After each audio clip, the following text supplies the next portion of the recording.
Bismillah, assalamu alaikum warahmatullahi wabarakatuh. Kabajamtootaaf jaalatamtoota hordoftoota Soofii tamaam jirtu baga jiraattan alhamdulillah. Hadhagaa meeshaalee mana keessaa waan shamarran tokko isii barbaachisu meeshaalee birrii 28,000 fi 600 akkuma mucaan kun dubbattetti keessaayyuu warroota afaan Amaariffaan dhageenyeef tokko tokkoon isin beeksisaa inshaallah afaan bu'aa akkasumas viidiyoo kana yeroo argitan laayik sheer gochuun dagatina akka ijoolleen irraa barumsa argattu jechuudha. Nuti yeroo baay'ee wallaan teessasii qodaa xalabaa jirra, qodaa bitaa jirra, meeshaalee mana keessaa bitaa jirra garuu kaargoon immoo akka qaala hin beekne jechuudha. Asii qodaa nuti fudhannee galarru kun fayyaan isaa hundinuu galuu dhiisuun isaanii mala maaliif kaargoo irratti tol darbatan huntuu gad darbatan ta'uu keessaa cabuu hin oolu waan ta'eedhaaf hamma nuti irraa arganurraa hamma nuti kassarru torra caala jechuudha. Kanaaf obboleeyyan waa tokko wallaan irraa bituun nu barbaachisuu dandeenya huccuu keenya qofa qabannee birrii keenya harkatti qabannee biyya keenya keessa gallee ija keenyaan ilaallee kamtu nuu ta'a kamtu nuun ta'u jennee biyya keenya keessaa bitachuu dandeenya. Qodaan akkuma biyya alaa jiru biyya keessa hin jiran nutti fayyadamuu beeknaan jechuudha. Inshaallah walumaa galatti akkuma mucaan kun beeskiftetti isiin Amaariffaan kan isin beekteen immoo akka isin irraa fayyadamtu afaan Oromootiin isiniif deebisa. Kan inshaallah taala qodaa birrii 28,600 tartiibaan akkuma isinii birrii isaarra keessatti nus yoo nama qabaattan isinis namatti birrii argitanii namni bitee lafa isinii kaa'uu danda'a. Hattaa birrii roottoo kanarraa kaasee jechuudha.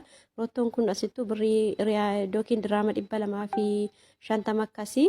Kanaafuu kan afaan bu'aa waagaa qodaa kanaa yookiin immoo birrii isaa tokko tokkoon isinitti himaa itti fayyadamaa sheer walii godha. Akkasumas saanii tokko biyya alaa keessaa akka binnee hin galle waan baay'ee nu fayyada. Inshaallah birrii qodaa kanaa wajjiniin nafaana bu'aa. Ingidihi kuni rakabootii siiniiti. Akkuma beektan rakabootii yookiin faandishaa jedhama. Birrii 1,500 jechuudha rakabootiin kuni. Namni hin beekne hin jiru. Ingidihi waan baay'ee tokko nama dhibu wallahi birrii 28,000 jechuun ingidihi birrii ji'a tokko keenyaati. Waa tokko waan nama rakkisu waan nama dhibuu miti jechuudha. Ingidihi akkuma argaa jirtan rakabootiin kun birrii 1,500 biyyaati jechuudha. Akii akka wallaan irraa waa tokko hin xalabne baay'ee tokko isin gargaara. Viidiyoo kana sheer gochuun dagatinaa itti fayyadama. Kun immoo kidaan isaanii waxiin itti dhiyaatuuf habbaa 7 of keessaa qaba. Birrii 1,500 kunillee jechuudha. Wallaan irraa akkasiin hundi keessan bitattan isin argeen jira akka waa tokko hin binne. Birrii 1,500 jechuudha. Kun immoo burcuqqoo darzanii 2 jechuudha. Burcuqqoo shaayiiti. Birrii 1,650 jechuudha. Birrii 1,650. Kanaafuu waan qalbii hidhattanii wallaan irraa akkasuma tokko baaftanii waan binne biyya keenyatti ilaallee eeggannoodhaan bitachuu dandeenya jechuudha. Kun immoo inshaallah taala kun immoo maanqorqoriyaa shaayiiti jechuudha. Maanqorqoriyaa shaayii abbaa leetirii 2ti. Lamaan isaa birrii tokkoon isaa birrii 550 lamaan isaa immoo 1,100 jechuudha. Birrii 550. Saaniin kun egaa firee 24 saanii biddeen itti nyaatamu yookiin qurxiin itti nyaatamu jechuudha. Birrii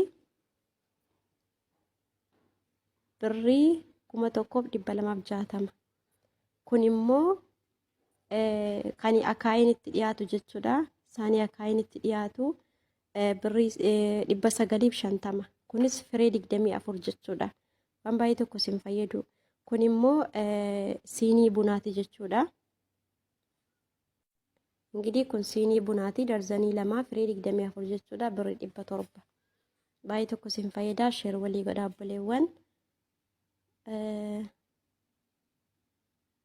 Kun immoo maankiyaadha. Maankiyaa jechuun malaagaa jechuudha. Yaani maankaa nama hin beekne hin jiru.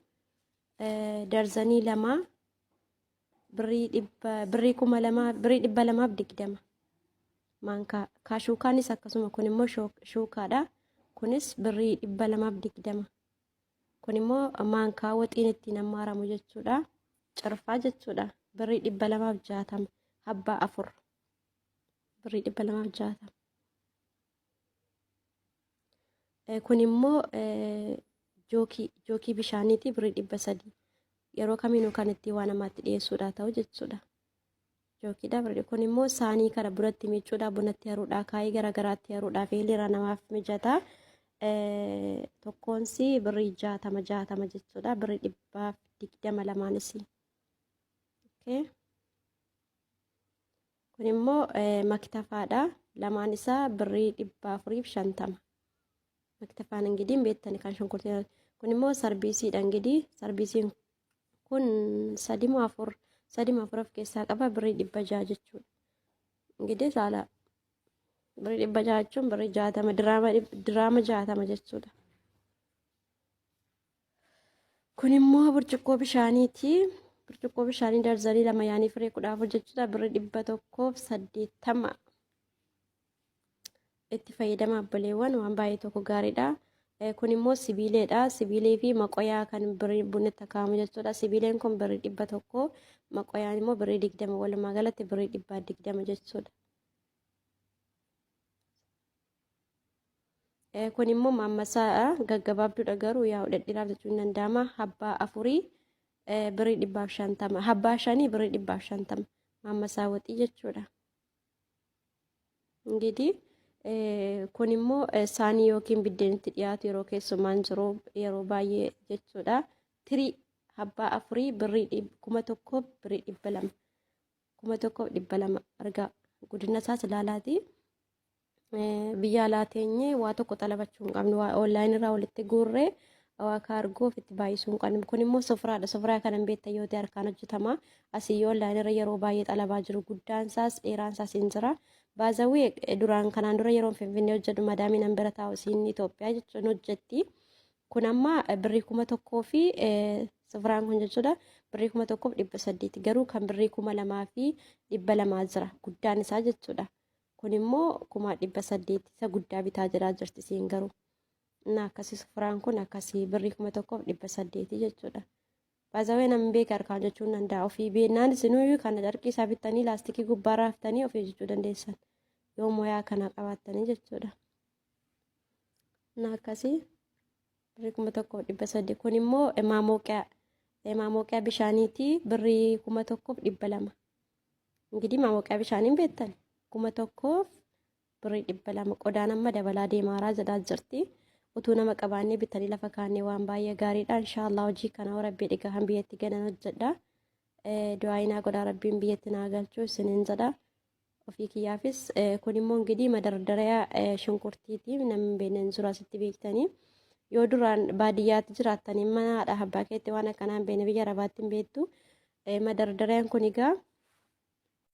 egaa kun shunkurtii madardariyaatti tokkoon isaa 500 isiin immoo lamaan isaa bittee namatti si xalabate jechuun nama xalabee bitii lafa naa kaa'e jedheen jechuudha diyaaspooronni biyya arabaa jiran tokkoon isaa 500 lamaan isaa birrii 1,000 bitamee jechuudha madardariyaa shunkurtiiti waan barbaadan dinnicha garaagaraa waan barbaadan naqachuu dandeessan katamaas jiraattanii gaxarii keessa jiraattanii kun isin barbaachisa jechuudha distiin kun immoo እንግዲህ egaa distiin kun googis jedhama habbaa 4 of keessaa qaba birrii 3,800 habbaa 4 of keessaa qaba እንግዲህ mafcaa shunkurtiiti kun hin beektanii mafcaa shunkurtii kan shunkurtiin ittiin daakamu maashinii shunkurtii jechuudha birrii 1,600 እንግዲህ ቆዳ mana keessaa guutuudha jechuudha kan intini isin fayyadu waan baay'ee tokko namatti tolu birrii 1,600 laala kun jechuudha 1,600 naalbaata online irraa asitti 120 namni isinitti fakkaanan hin bitina